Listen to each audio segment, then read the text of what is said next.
तो कोरोना को काबू करने का फॉर्मूला यही है कि लापरवाही ना बरती जाए और दूसरी बात यह कि वैक्सीनेशन फुल स्पीड से हो और इस वैक्सीनेशन में हर तरफ से सिस्टम दुरुस्त हो। साथ ही लोग भी वैक्सीनेशन के लिए हिचकिचाएं नहीं। देश ने एक बड़ी उपलब्धि हासिल की है। जनवरी में शुरुआत के बाद 5 करोड़ से ज्यादा वैक्सीन डोज दी जा चुकी हैं। पिछले 24 घंटों में 23 लाख से ज्यादा लोगों का वैक्सीनेशन हुआ है। लेकिन एक बड़ी समस्या वैक्सीन की बर्बादी, यह कैसे हो रही है, इस बर्बादी से बचने के क्या तरीके निकाले जा रहे हैं, यह भी हम आपको बताते हैं।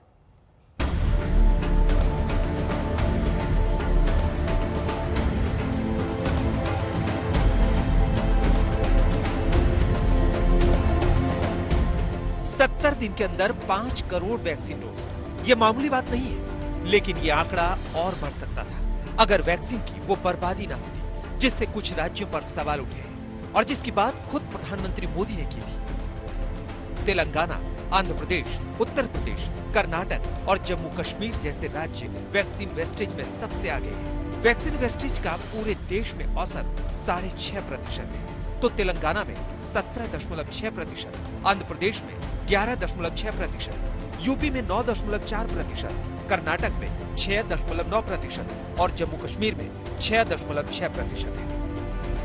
लेकिन ये समझना भी जरूरी है कि कुछ राज्यों में ये वैक्सीन वेस्टेज क्यों हो रहा है, क्योंकि एक डोज भी बर्बाद होने का मतलब ये है कि किसी एक व्यक्ति का वैक्सीनेशन नहीं होना, जो इस वक्त सही नहीं है जब कोरोना से लड़ने के लिए वैक्सीनेशन के मिशन पर सरकारें लगी हैं और तेजी से बढ़ते नए मामलों के बीच वैक्सीनेशन की स्पीड बढ़ाना भी जरूरी है। वैक्सीन वेस्टेज की 2 बड़ी वजह यह है कि वैक्सीन के वायल से डोज लगाने वाले वैक्सीनेटर की ट्रेनिंग पर्याप्त न होना और दूसरी बड़ी वजह है कि वैक्सीनेशन साइट पर विस्तार से प्लानिंग न होना।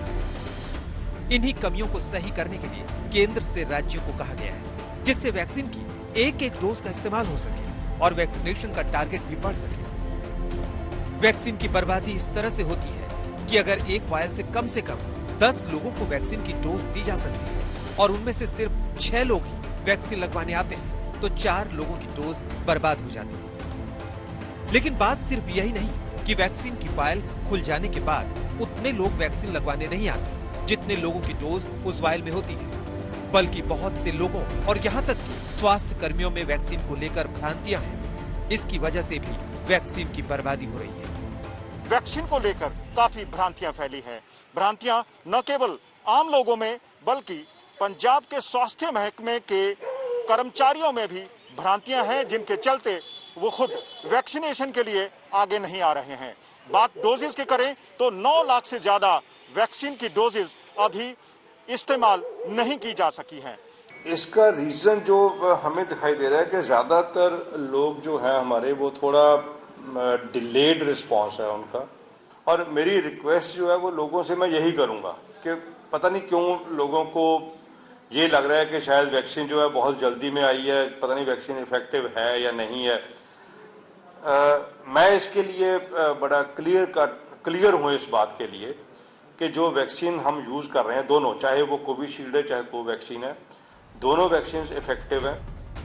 बात यह भी है कि अगर वैक्सीनेशन साइट पर पर्याप्त लोग भी हैं और वैक्सीन लगाने वाला सही से ट्रेन नहीं है, तो कम से कम 10 डोज की वायल भी 9 लोगों को लग पाती है।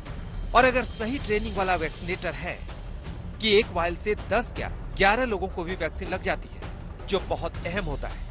दूसरी बड़ी बात यह है कि हर सेंटर पर अधिकतम 100 लोगों को रोजाना वैक्सीन लगती है, लेकिन कई इलाकों में पर्याप्त लोग नहीं पहुंच पाते, जिससे वैक्सीन वेस्ट हो जाती है, क्योंकि वैक्सीन का वायल खुल गया तो फिर 4 घंटे बाद उसका इस्तेमाल नहीं किया जा सकता है। 4 घंटे में ही 10 या 20 लोगों की डोज वाली वायल का इस्तेमाल किया जाता है। वैक्सीन की बर्बादी में उन तमाम बाध्यताओं का भी बड़ा रोल है जो वैक्सीनेशन के लिए जरूरी की गई थी, लेकिन जैसे जैसे वैक्सीनेशन के अनुभव आ रहे हैं, इन बाध्यताओं को भी खत्म किया जा रहा है। मंत्रिमंडल के बैठक में चर्चा हुई और विशेषज्ञों की सलाह, टास्क फोर्स का सलाह और वैज्ञानिक आधार पर 2 फैसले किए गए। पहला फैसला यह कि 1 अप्रैल के बाद 45 से ऊपर कोई भी हो जिसको बीमारी है या नहीं है, सबको वैक्सीन उपलब्ध होगा।